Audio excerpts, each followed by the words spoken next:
You know, network is such an overused buzzword right now, but I wanted to touch on it because you made a mention that, hey, you were at a networking event.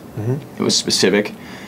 Maybe there was some networking tip, something that you did that that helped. Because in my personal opinion, it's not about me. I want to hear from you, but there's a good way and maybe a bad way to network. And you were in a position where you were at a trade show or a specific conference. You obviously networked, efficiently and effectively to be in this chair today. Right. What did you do that you think that helped you along that path? Right. I think you have to be persistent without being a pest. That's what you have to do. And then, like in that type of trade show or job fair environment, you have to go back to that whole it factor thing and understand that what makes you different. So everybody's going to say something to this effect. I work great on teams. I'm an excellent communicator. My biggest weakness is that I work too hard. That type of stuff. Right. So understanding that everybody's going to say that, you got to come with something different. If everybody's zigging, you have to zag. So how do you take the best of what you have and amplify it in such a way that it catches and grasps that person's attention to where they want to go further and engage with you further in that conversation. So and every company's different, right? So, for me, my points of differentiation were, okay, yes, I'm an MBA student, but I also played, professional football. I was a scholarship athlete. While I didn't have any corporate marketing experience outside of my internship, I had plenty of grassroots marketing experience through the fact that I was a DJ. And so I had to manipulate the 4 Ps on my own of marketing, and I didn't even know what the 4 Ps were, but I was doing it without knowing it. So I was able to showcase to them that I had that innate, marketing experience in my gut, in my belly. I used to host Madden video game football tournaments when I was younger. So, I still had to do the marketing thing there, even though I didn't know what marketing was. Those seem like silly examples, but it was something that showcased to them that I had a mastery of the marketing process, or an understanding of it at least, that we could now take and utilize at Nike. The 4P, we got to hit that. That sounds like something we need to get to our target audience. Let's shot clock's going down, but in 5 seconds, Runner, what are the 4 Ps in marketing? Oh go my ahead. gosh, I set myself up. So here we go. Product, price, promotion, and placement.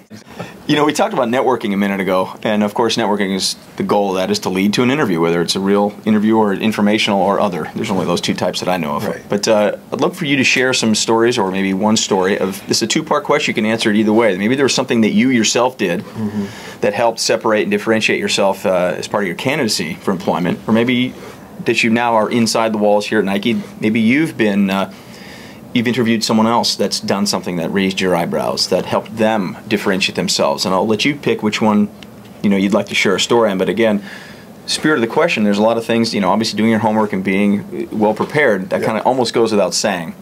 But I'll let you take it from there. So I'll answer both. So for me, I think what served me well was being honest.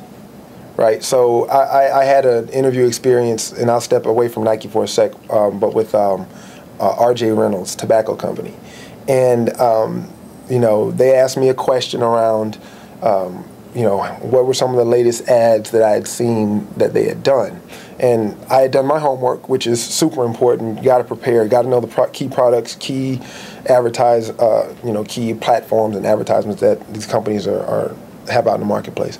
But I had done my homework, and I had flipped through a few mags, and I talked about a specific ad that I saw. And they said, so how could we have made that better? Which was a really interesting question, because here I am on the outside looking in. I don't really know all of the ideation and planning and concept that went into it. So I was honest with them. I said, I can't honestly make an educated statement on that particular ad because I don't know the things that actually went into it. And they looked me in the eye and said, that was the best answer that you could have given. Because other people had come in and tried to, finagle their way around the question and make stuff up.